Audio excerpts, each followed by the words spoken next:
apologize for my colleague, Professor Wahl. He is in his bed in the hotel room. He's fighting a cold with fever. So I have to cover his part as well. We were asked to talk a little bit about our University of Applied Sciences. We are in Austria, not Australia, the country without the kangaroos, you know. But Schwarzenegger was from there, and the Trapp family. But we also have several universities in Vienna, and my University of Applied Sciences Technikum is one of them. So this is Mr. Wahl. Probably at the moment he's not that good looking with fever. And he is working in the same department as I am, and his teaching and research focuses on telematics, semantic web, database systems, and so on. My name is Christian Hoffman. I'm the deputy head of a bachelor degree program, and my main focus in research and in teaching is I'm a security guy, network security, information security, but also network engineer. I don't think you can be a good technical security guy if you're not a solid network engineer and databases, database security, and so on. Here's a picture, probably first a little picture about the university. These two buildings, we're in Vienna, the capital of Austria. We are, compared to international standards, we are a small university. We have 13 bachelor, 17 master degree programs in full part and distance learning modules or possibilities. We have about 4,000 students, and my department is the Information Engineering and Security Department. I would like to show you a picture of my boss, Professor Menze, as well. He's the head of the department, but I say, just focus on the information and don't put a picture of me in it, okay? So the information is, we are a small department. We have 15 internal lecturers, 10 male, 5 female, 100 external lecturers from the industry. Those lecturers come beside their normal work to the university and teach some classes. That's a great thing for the students because they get up-to-date knowledge from the industries. We cover about 200 courses in different course programs, 2,945 in winter term hours of teaching and 2,254 teaching hours in summer term. So it's a lot of work to do. Our research areas, e-health, health information systems, also compared in cooperation with security, smart cities, and so on. Okay, security. Well, I'm a security guy. I promise I will focus on the interdisciplinary stuff and will give a technical talk. I'm not here for that at the moment. But I will show you our idea about teaching security in an interdisciplinary way. And I took one of these degree programs we have at the university, my degree program, and we'll show you how we teach there, what we do, what is our, let's say, success story and so. But first, we have 6 bachelor degree programs. We teach security. This is business informatics, computer science, electronic engineering, information, communication systems and services, my degree program, smart homes, transport environment. All those bachelor degree programs, they have security in their curricula. And for master degree programs, business informatics, we also have that one as a master. Information management and IT security, this is of course a very, well, it's in the security master, so there are many security classes in there. smart cities, telecommunications and internet technologies, which of course need security as well. The typical security topics we teach in our department, network security, so more the technical part of security, but also the more softer parts like information security, policies, and of course security basics, and policies about documentation, classification, and whatsoever. Yeah? Database security, how the companies can access their data in a safe way, even if the databases are somewhere in the cloud, and they don't want to get the cloud people, the employees of the cloud provider, have access to the data in the database, so they have to be stored in a secure way, but also, of course, they have to get access in a reasonable time to the data in the database. Yeah? Penetration testing, you can say hacking. We also teach our students, at least some of our students, how to hack systems, firewalls, mobile devices, and so on. Our success formula, I told you, we have something like it. I'm sure each and every university have their own success formula. We call it the 3-pillar model. We have the whole courses we teach. They're based on 3 pillars. One of them is the technology pillar. Of course, we are a technology university, so of course this is more than the 2 others, so it's huger, it's bigger, the technology pillar. But we also think we have to teach them stuff about economy and about social skills, because they have to work in teams, they have to have employees whatsoever later, and if they graduate, they probably later be a group head or a department head, and so then they also have to have some economic skills. So I took the bachelor degree program of Information Communication Systems and Services, and I would like to show you this pillar system. So first, the technological pillar. Well, it's over proportional bigger than the other 2, of course. Yeah, we teach them computer architecture, operating system, computer networks, distributed systems, embedded systems. So it's very close to the hardware. Yeah, so we teach them how to program in C, of course, how to program microcontroller, embedded systems, and so on, which is an absolutely interesting topic in the future. If you listen what Gartner says to the growth rate in embedded systems, especially for our security guys, because no one has a clue what's going on in embedded systems so far. All of you have heard about the chip hack and so on. That wasn't even the first hack. Yeah? In Southern California, in San Diego, in the university, and someone hacked the car before. This is a very interesting, especially for the security community, because now we have focused on server, on computer, on laptops, on mobile devices, of course. But what's about the embedded systems devices? Yeah? So this will be some future work, of course. And this degree program is, you can say it's well, technical informatics, something like that.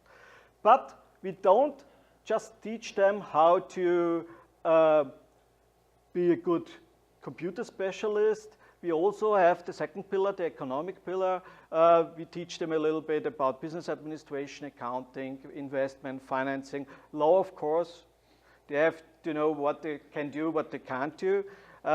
Labor law, private law, contract law, copyright, warranty, and so on, of course. Project management, processes, and so on. And the third one is the social skills pillar. It's very important for us, and that's one part of the interdisciplinary thing.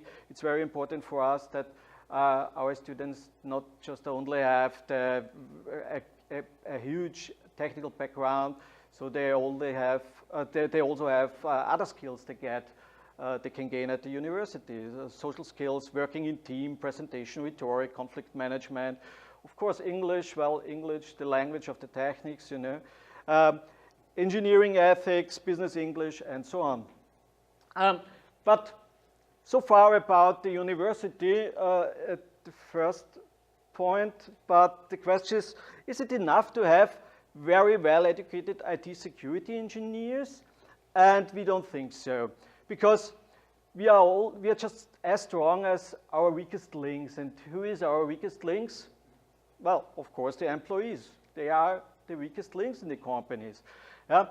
And one of our external colleagues, external lecturer, Helmut Fiedel, is working for a company, a security company in Austria, Cortec. We do together with them some security awareness research for companies. Companies hire them to send phishing mails to the employees, to hand out some special equipped USB devices as a courtesy from the management, and check if the employees put in the USB drive into the computer. They try to get physical access to the social engineering stuff, you know. And they say, we find out 85 to 95% success rate if the company has few awareness training. And few awareness training means about one training in 3 to 5 years, which is very low. Yeah. And imagine 85 to 95 success rate. Yeah. Helmut Fiedel stands at the entrance of a company. No one knows him. He say, hey, yeah, as a courtesy from the management, everyone gets a new USB device, and those guys take this USB device and put it in their computer. Yeah? Great, yeah, from a security perspective. Okay, you can say now we have technical countermeasures. Yes, we have them. Of course we have them. Yeah, we can block USB port. Yeah, it's a good defense tool, but it does not help, because we all know USB stick can pretend it whatever it wants to be, a mouse and keyboard, whatsoever. Yeah? Using antivirus. Every one of you uses antiviruses, don't you? Yeah? Who doesn't use an antivirus? Good. Yeah, I never heard about that. I have a Mac. Yeah? There are some viruses in Mac too. Yeah? Probably you have virus, but you just don't know. Yeah, maybe. But are we safe if you use antivirus? No, we are not. Sorry to tell you.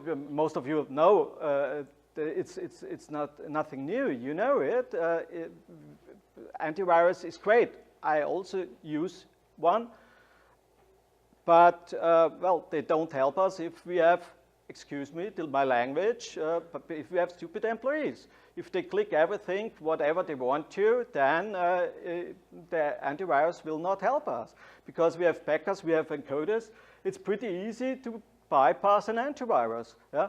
A simple challenge, try to hide a simple Bandshell. I'm not sure if everyone knows what a Bandshell is. A Bandshell is an application who opens a port, and if someone connects to the port, he gets a command prompt. Yeah? This is a Bandshell. I did one of my firmwares. Okay, port 444 is nothing open. I have my Bandshell.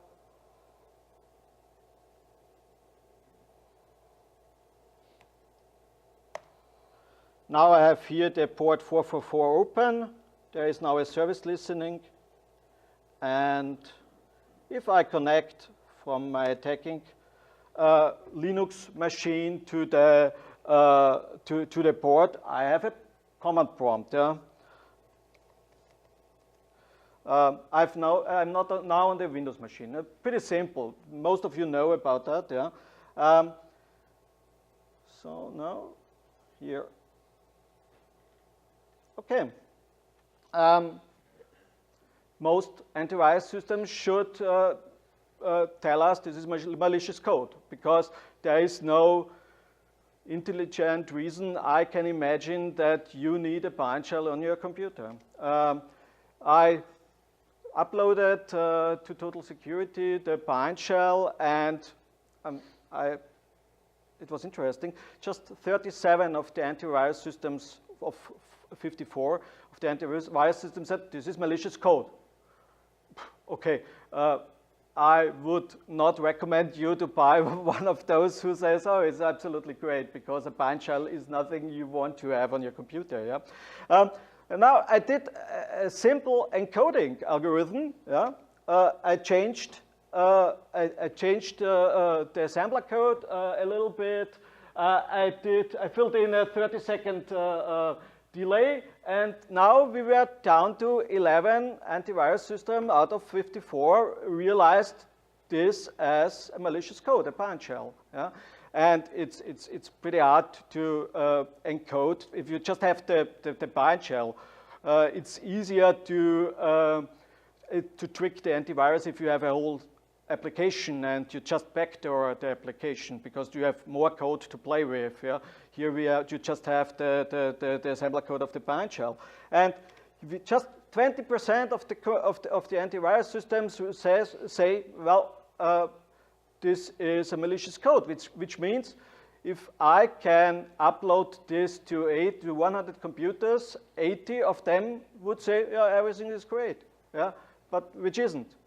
And some of the antivirus which say this is an absolutely okay application, you probably know. Yeah? Good. So why this little excursus?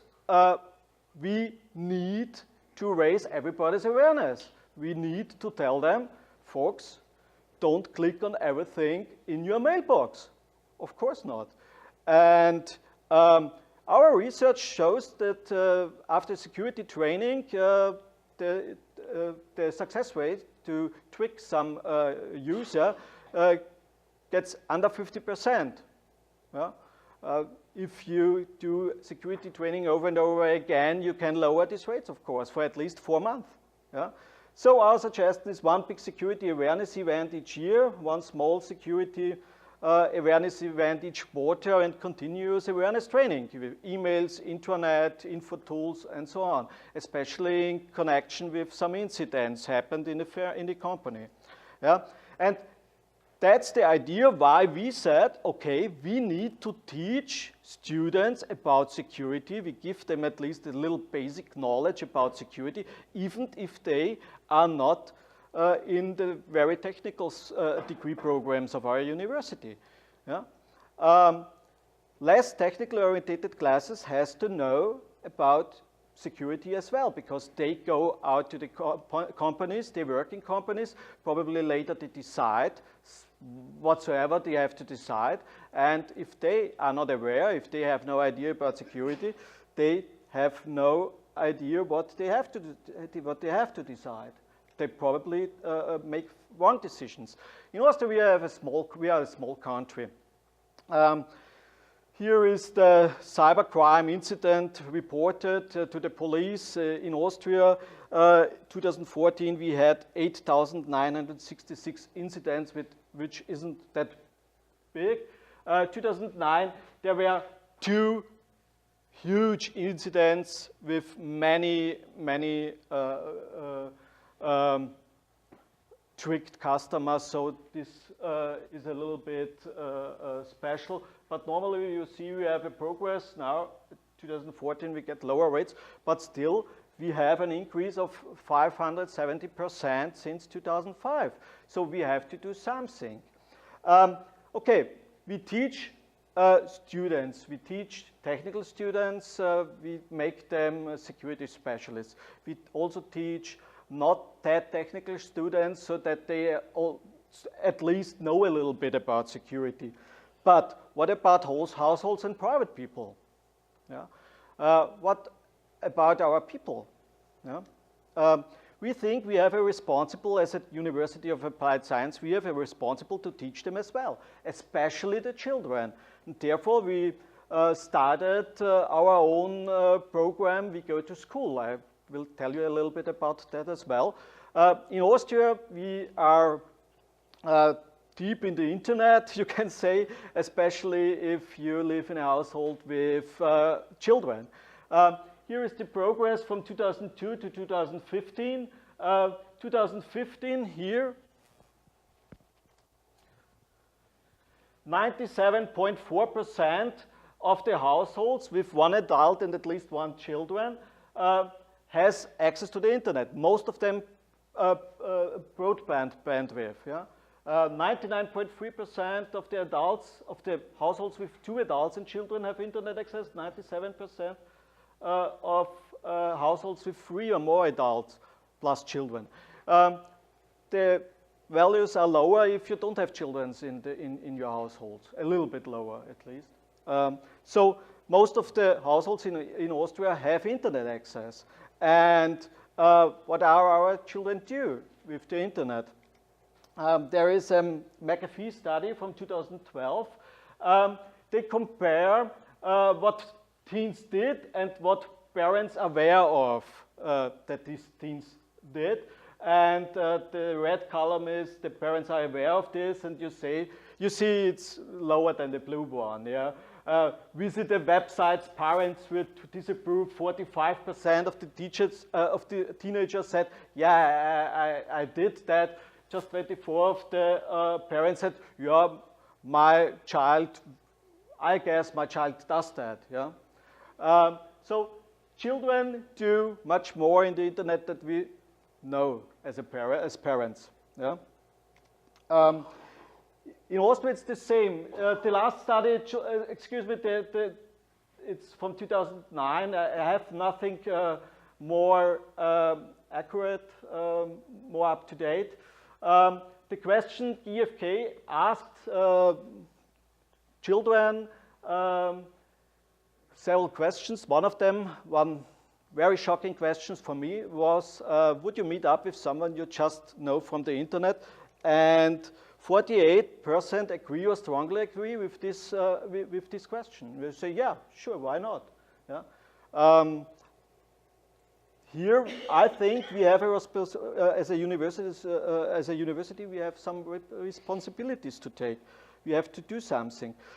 Here's another slide. It's from the ENISA, from the EU.